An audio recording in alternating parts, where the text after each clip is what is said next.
오늘 말씀은 느헤미야 5장의 말씀인데요. 느헤미야 5장의 말씀은 주석학자마다 또 목회자마다 시대적인 해석에 있어서 논쟁이 있는 본문의 말씀이 느헤미야 5장의 말씀입니다. 우리가 신학을 할 건 아니니까요. 크게 신경 쓰지는 않아도 되지만 이런 논쟁이 있다라는 것은 조금 알고 넘어가는 게 좋습니다. 그래서 어떤 목회자는요, 느헤미야 4장 다음에 느헤미야 5장이 왔기 때문에 아마 이 5장의 말씀은 4장 이후에, 즉 느헤미야가 예루살렘 성벽을 반 정도 재건하였을 때 일어났을 것이다 라고 말하는 목회자도 있습니다. 또 어떤 목회자는요, 오늘 읽은 5장 14절의 말씀에 근거해서요, 성벽의 재건이 끝난 후 적어도 느헤미야가 예루살렘 총독으로 12년 정도 지난 시기에 아마 이 본문이 쓰여졌을 것이다 라고 보는 목회자도 있다는 거예요. 시대야 어떠하든 중요한 것은 뭐냐면 외부적인 공격, 내부적인 공격을 기도함으로 승리한 느헤미야 4장 이후에 쓰여졌다는 것이 오늘 말씀의 중요한 내용입니다. 예루살렘 성전이 이스라엘 백성에게 큰 의미가 있었습니다. 그들은 그 성령 중심으로 살았고 그 성전이 어떻게 보면 자신의 신앙의 근본되는 곳이 예루살렘 성전이었어요. 그러다 보니까요, 성전만 중요한 것이 아니라 그 성전에 있는 여러 가지 기물과 성물도 중요했고, 또 무너졌지만 성벽 또한 이스라엘 백성에게 중요한 의미를 가지고 있었다는 거예요. 성벽이 무너짐으로 이스라엘 백성은 경제적으로 또 육체적으로 힘들었을 뿐만 아니라 하나님의 백성으로 지켜야 할 신앙의 정체성까지 흔들린 것을 볼 수 있습니다. 이것은 왜 그러냐면요, 예배를 드려야 하는데 그 성벽이 온전치 못하다 보니까 온전하게 예배를 드릴 수 없었어요. 전심을 다해서 예배를 드릴 수 없었어요. 언젠가 이웃에 있는 또 옆에 있는 그 적들이 우리를 쳐들어오지 않을까, 예배하는 순간 우리에게 전쟁이 일어나지 않을까, 그런 어려움 때문에 그들은 성벽이 없는 것 때문에 신앙의 정체성까지 흔들릴 때가 있었다는 겁니다. 그러다 보니까 이들은 어떻게 살았냐면요, 하나님의 법을 따라 하나님 앞에 예배하면서 살기도 하였지만 이방인의 풍습을 물려받아 특별히 경제적인 면에서 이방인의 모습을 닮아가는 것을 볼 수 있습니다. 느헤미야를 통해 외부의 공격을 막을 수 있었어요. 하지만 성벽이 재건되기 시작하기 전까지 그들은 이방 나라의 많은 잘못된 세상의 기준을 받아들일 수밖에 없었다는 겁니다. 그런 세상의 기준은요, 그들의 신앙생활 가운데 여러 가지 갈등을 가져오게 되고요. 그 갈등 때문에 때로는 분열하며, 때로는 신음하며, 때로는 서로 가운데 눈물을 흘리는 상황이 벌어지고 있었다는 거예요. 그렇다면 오늘 본문 느헤미야 5장을 통해서요, 이스라엘 백성에게 나타난 내부적인 갈등은 무엇인지, 또 느헤미야는 그 내부의 갈등을 어떻게 이겼는지 말씀을 통해 나눌 때 우리의 삶 가운데 모든 갈등에서 승리하는 우리 모두가 되시길 바라겠습니다. 첫 번째로 그들의 갈등의 시작은 뭐였냐면요, 크게 부르짖음부터 시작됐다는 거예요. 대부분 성경에 부르짖다라는 말은요, 기도할 때 쓰는 말입니다. 그래서 하나님 앞에 기도하며 하나님 앞에 나의 형편을 말할 때 쓰는 단어가 부르짖다라는 단어를 써요. 하지만 오늘 본문에 나와 있는 이 부르짖음은요, 기도하는 것을 말하는 게 아닙니다. 이스라엘 백성이 원망하기 시작하고 자신의 상황을 지도자인 느헤미야에게 원망 섞인 탄식의 소리를, 그 부르짖음을 이야기하고 있다는 거예요. 이스라엘 백성은 무엇을 부르짖었을까? 왜 부르짖었을까? 오늘 읽지는 않았지만 5장 2절에서 5절 말씀에 보면요, 크게 네 가지를 크게 소리쳐서 원망하며 부르짖은 걸 볼 수 있습니다.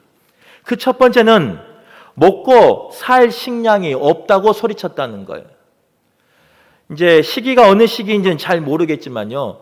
성벽을 재건하는 가운데 있었다면 그들은 성벽 재건을 하다 보니까 농사를 지을 수 없는 상황이었을 거예요. 그래서 먹을 것이 분명히 부족했을 겁니다. 단시간에 그 성벽을 재건해야 되다 보니까요. 때로는 내 것을 희생하며 내 것까지 내어놓는 그런 상황이 오다 보니까 아마 삶 가운데 먹을 것이 없었을 거예요. 또한 성벽을 다 짓고 나서 12년이 지난 상황이라고 가정했을 때도 마찬가지예요. 생활이 늘 좋은 건 아닙니다.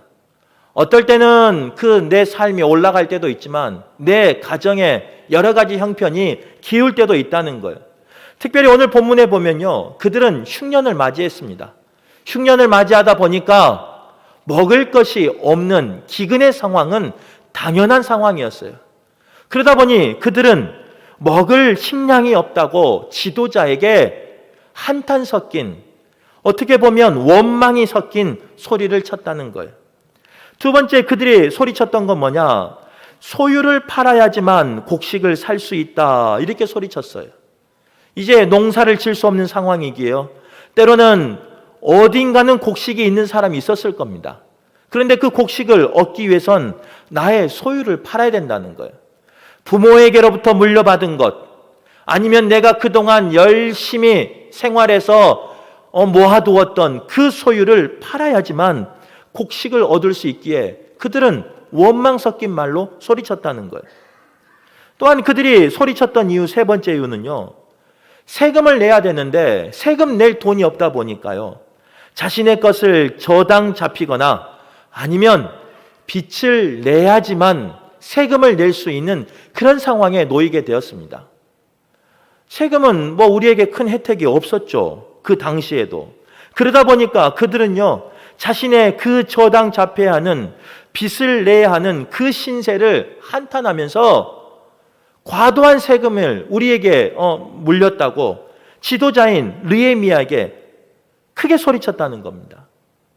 네 번째로 이 모든 문제를 해결하기 위해서 자녀들을 종으로 팔아야 하는 신세, 그 신세가 바로 5장에 나와 있는 이스라엘 백성의 신세라는 거예요.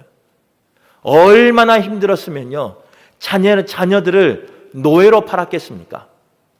자녀들을 위해서 평생을 살았던 그 부모가 이제는 먹을 것이 없고 세금 낼 수 없고 더 이상 어떻게 해보지도 못하니까요.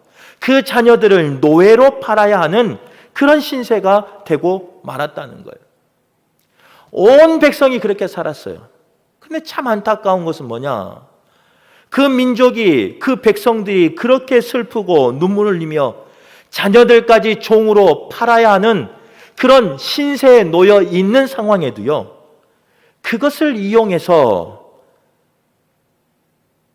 백성들의 집과 토지를 저당 잡으며 돈을 갚지 못하는 자녀들을 종으로 팔아서 이익을 챙기는 부유층이 있었고 귀족들이 있었다는 겁니다. 더 나아가 같은 민족임에도 불구하고요. 고리 대금을 받으면서, 그것도 높은 고리 대금을 받으면서요. 이자 장사를 하는 사람들이 이스라엘 백성 가운데 있었다는 거예요. 하나님의 자녀는 같은 민족끼리 이자 놀이를 할 수 없었어요. 레위기 말씀이나 출애굽기 말씀에 보면. 그럼에도 불구하고 그들은요. 세상의 기준으로 살다 보니까, 세상의 문화에 젖어 살다 보니까요. 자신의 이익을 위해서는 때로는 백성들의 눈물도 아랑곳하지 아니하고 하나님의 말씀을 어기면서까지 착취하며 빼앗으며 자녀들을 종으로 파는 일에 앞장섰던 사람이 그 시대에 살고 있었던 부유층과 귀족층이었다는 거예요. 느헤미야는 결코 자신의 힘으로 해결할 수 없는 이런 내부의 문제를 만났습니다. 여러 가지를 나열했지만요. 이것을 쉽게 정리하면 요즘 시대 우리말로 말하면요. 그 신앙 공동체 안에 그 민족 가운데 돈 거래의 문제가 있었다는 거예요. 언제나 가장 어려운 문제 중에 하나가 뭐냐? 바로 이 돈 문제예요. 특별히 공동체 안에 일어나는 이 돈 문제는요, 때로는 마음을 빼앗는 일도 있습니다. 사람에게 낙심을 가져다 줄 때도 있어요. 관계가 깨어질 때도 있고요. 원망이 일어날 때도 있다는 거예요. 이 모든 일이 언제 일어나느냐? 바로 돈 때문에 일어날 때가 있다는 겁니다. 사회에서, 가정에서만 이런 일이 일어나는 게 아니에요. 느헤미야가 살고 있었던 그 시대에만 이런 돈 문제가 공동체 안에 일어난 게 아니에요. 이 시대를 살고 있는 우리 교회 안에서도, 이 시대를 살고 있는 한국 교회 안에서도 이런 돈 문제 때문에 여러 가지 관계가 깨질 때가 있다는 겁니다.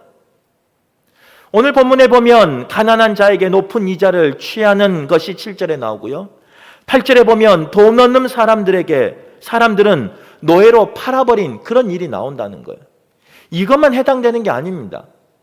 때로는 하나님의 일을 가장해서 하나님의 일을 말하면서 돈 거래가 일어나는 일도 있다는 거예요. 부끄러운 이야기지만요, 예전에 많은 목회자들이 그런 분들이 있었습니다. 어디에 무엇을 해야 된다, 어디에 무엇을 지어야 된다, 우리의 헌신이 필요하다라고 말하면서요, 성도들의 헌금을 괄치한 목회자도 있었습니다. 부끄러운 모습이죠. 그런데 그 모습을요, 이 마지막 시대는요, 목회자만 하는 게 아니에요. 타락한 지도자만 하는 게 아니에요.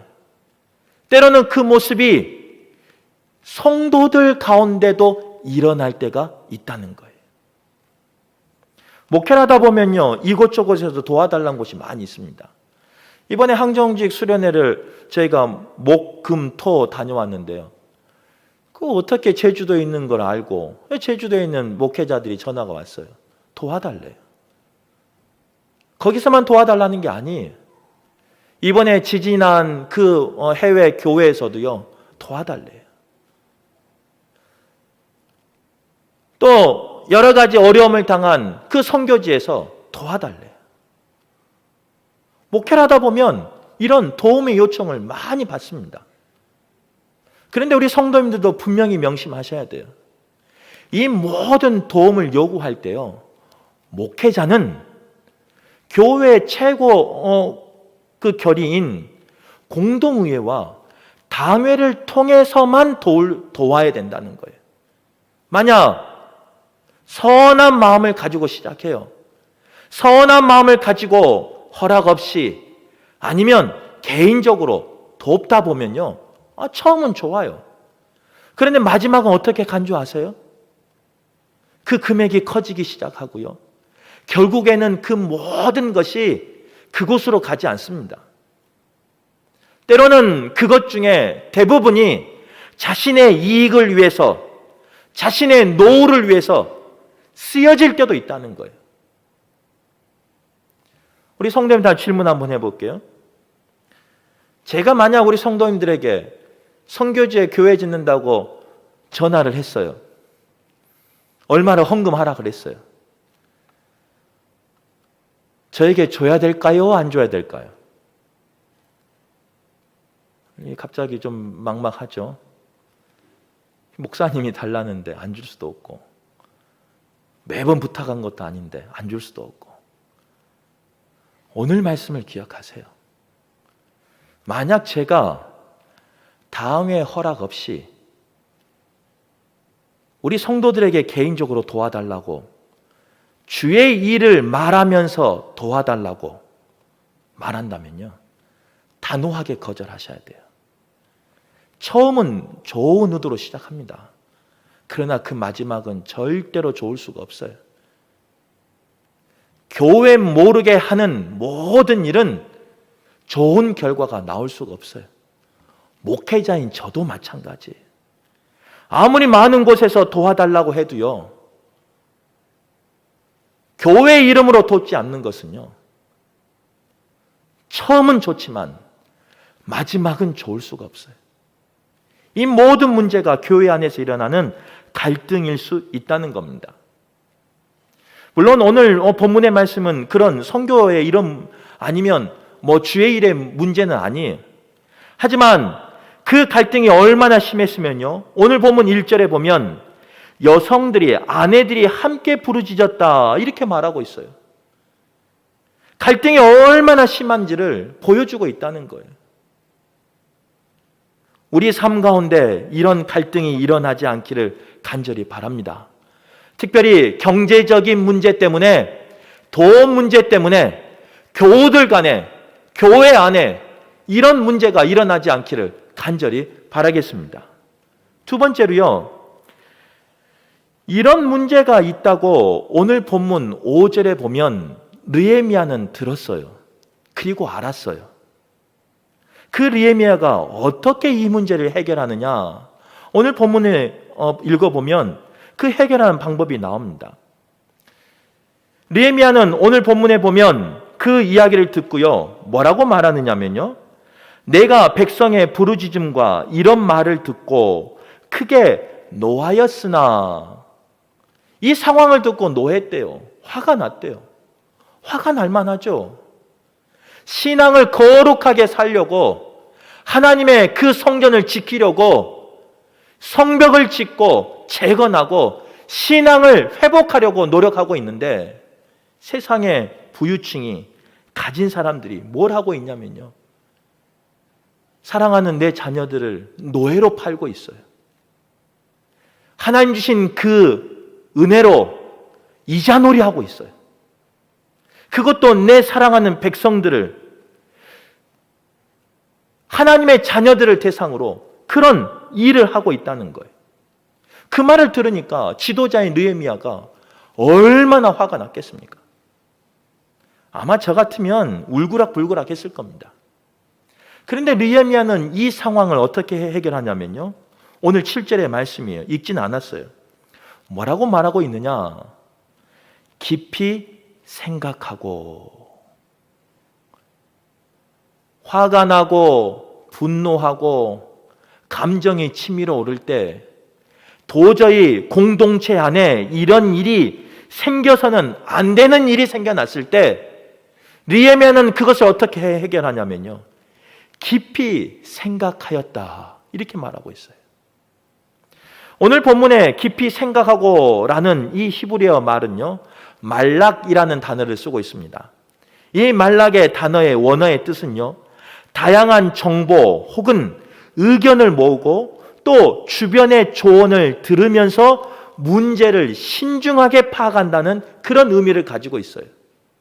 즉, 깊이 생각하고 라는 이 단어는요, 느헤미야의 혼자의 지식으로, 혼자의 경험으로, 혼자의 지혜로 이 모든 문제를 해결한 게 아니에요.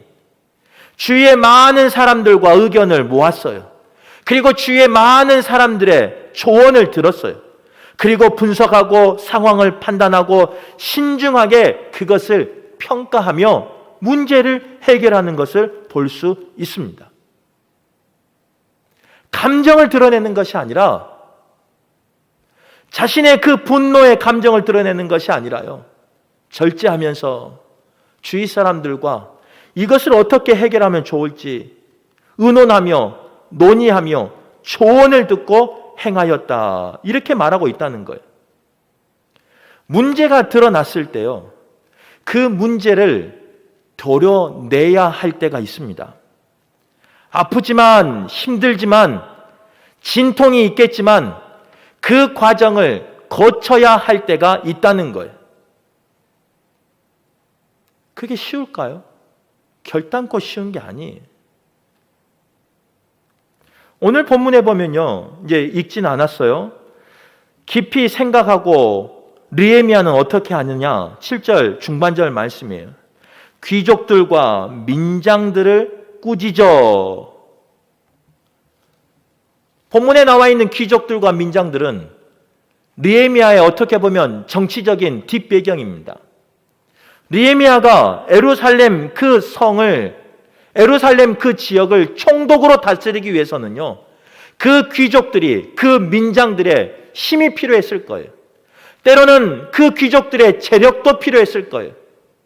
정치력도 필요했을 거고요. 관계의 힘이 필요했을 거예요. 그런 정치적인 배경이 되어야 하는 그 사람들을 느헤미야는 어떻게 말하고 있느냐? 꾸짖었다는 거예요. 그게 쉬울까요? 어려워요. 우리 성도님들과 같이 있지만 이제 목회하다 보면요, 친해질 수밖에 없는 사람들이 있습니다. 또 그 친해져야 하는 사람도 있습니다. 또 여러 가지 관계 때문에 친해진 관계도 있습니다. 그런데 그 친해진 사람들과 친해져 있는 사람들에게 그들이 잘못 가고 있다고요, 그들을 꾸짖는다? 어려운 거예요. 특별히 그들이 나의 경제적인 배경이 되거나 그들이 나의 정치적인 힘이 될 때, 목회의 힘이 되는 사람이라면요, 꾸짖는 것은 어려워요. 그런데 느헤미야는 어떻게 하느냐? 깊이 생각하고 그들의 잘못을 하나님의 말씀으로 꾸짖었다는 것을 볼 수 있어요. 어떤 공동체의 잘못이, 특별히 돈에 대해서, 경제적인 문제에 대해서 그 잘못이 해결되기 위해서는요, 이런 과정이 있어야 된다는 거예요. 아프지만, 때로는 그 꾸짖음이 내 살을 도려내는 것 같지만, 때로는 그 사람이 나의 정치적인 아니면 나의 영적인 뒷배경이 되는 사람이지만 꾸짖을 수 있어야 된다는 거예요. 이거는 지도자가 그 백성에게만 해당되는 게 아닙니다. 이 말씀은 조금 더 크게 확대돼야 돼요. 만약 금호교회를 담임하고 있는 담임 목사인 제가 하나님의 뜻대로 살지 아니하고 행여나 성도들의 헌금을 하나님의 이름을 빌어서 잘못 사용하고 있다면 우리 성도들도요, 꾸짖을 수 있어야 돼요. 재직회를 통해서, 공동의회를 통해서, 당회를 통해서 이야기할 수 있어야 돼요. 그냥 좋은 게 좋다고 가만히 놔두면요, 결국은 저도 죽고 우리 성도들도 죽습니다. 저는 살기를 원하지 죽기를 원하지 않아요. 이 교회가 하나님의 뜻 가운데 쓰임받기를 원하지, 이 교회가 누군가의 욕심 때문에, 누군가의 사리사욕 때문에 흔들리기를 원하지 않아요. 그러기 위해서 어떻게 해야 되느냐? 깊이 생각하고 꾸짖을 수 있는 그런 교회가 될 수 있기를 바라겠습니다. 목회자도 가감없이 하나님의 말씀을 전하는 교회 되기를 바라고, 성도들도 목회자가 행여나 잘못된 길을 가면요, 가감없이 하나님의 말씀을 가지고 이야기할 수 있는 그런 교회 되어서요, 하나님 앞에 쓰임받는 우리 모두가 되었으면 좋겠습니다. 사람한테는 감정이 상할 수 있고 마음 상할 수 있지만 하나님과의 관계는 회복되는 우리 모두가 되어서 복되게 쓰임받길 바라겠습니다. 세 번째로요, 이 모든 갈등 안에서 깊이 생각하고 꾸짖었을 때 그 귀족들이, 그 민장들이 받아들여요. 아멘으로 받아들여요. 어떻게 이게 가능했을까? 만약에 제가 우리 성도님들한테 잘못한 거 낱낱이 이야기하면서요, 꼬치꼬치 따지면서요, 이거는 어디 말씀에 의해서 안 되고 이거는 어디의 말씀에 의해서 안 되고 그렇게 살면 되겠습니까? 만약에 꾸짖는다면, 그것도 개인으로 만나서 꾸짖는 것이 아니라요, 많은 사람들 앞에서 우리 성도들을 일어 세워놓고 꾸짖는다면 우리 성도님들은 아멘 하시겠습니까? 아마 바로 말이 나올 수도 있죠. 우리 목사님이 왜 그러실까? 어디 다른 데 가려나? 그런데 오늘 본문에 보면, 5장의 말씀에 보면 느헤미야는 담대하게 꾸짖어요. 그렇게 할 수 있었던 건 뭐냐? 느헤미야는 구별된 삶을 살았습니다. 누군가를 꾸짖을 수 있는 그런 본이 되는 삶을 살았어요. 14절 이하의 말씀에 보면요, 유다 땅 총독으로 살았습니다. 총독으로 받아야 할 녹을 그는 받지 않았어요. 더 나아가 그는 그 힘든 시기에 또 여러 가지 정보를 가지고 땅을 사지 않았다, 이렇게 기록하고 있어요. 헐값으로 나왔으면요, 그걸 사면 언젠가 오를 거예요. 또 이곳이 발전할 줄 알면 그곳을 사면 분명히 자신의 재산이 늘어날 거예요. 그런데도 불구하고 느헤미야는 자신이 총독으로 있는 동안 그런 헛된 삶을 사지 않았어요. 오로지 하나님 앞에 거룩한 삶을 살았어요. 그 백성들의 피를 빨아먹지 않았어요. 그러기에 꾸짖었을 때 그 백성들이요, 아멘 하면서 받아들일 수 있었던 거예요. 더 나아가 오늘 말씀에 보면요, 뭐라고 나오느냐? 느헤미야는 유대 지도자를 책망했을 때 너라는 단어를 쓰지 않습니다. 뭐라고 쓰느냐? 우리라는 단어를 써요. 너가 잘못했어요. 너희가 잘못했어요. 대부분의 사람들은요, 그 가운데 발을 빼고 싶습니다. 너하고 나는 다르다라고 말하고 싶어요. 너는 죄인이지만 나는 안 그랬다. 이게 우리의 모습이에요. 그런데 느헤미야는 그런 것이 아니라 그 모습 속에 너희의 잘못을 나의 잘못으로 동일하게 고백하고 있다는 거예요. 너희의 잘못이 아닌 우리의 잘못이라고 이렇게 고백하고 있다는 거예요. 그러기에 그 백성들이 아멘으로 화답할 수 있었다는 겁니다. 이게 쉬울 것 같은데 어려워요. 오늘도 주보도 지금 오타가 나왔는데요. 주보 보다 보면요, 아니면 여러 가지 목회를 하다 보면요, 잘못된 일이 많이 있죠. 그러면 이건 누구 잘못인가 확인하고 싶을 때가 있어요. 이 말은 무슨 말이냐면요, 내 잘못은 아니다는 거예요. 그런데 오늘 본문에 나와 있는 느헤미야는 뭐라고 말하느냐? 그 모든 너희의 잘못이 나의 잘못이라고 고백하고 있어요. 나의 잘못으로 고백할 때 우리의 잘못이라고 기록하고 있는 거예요.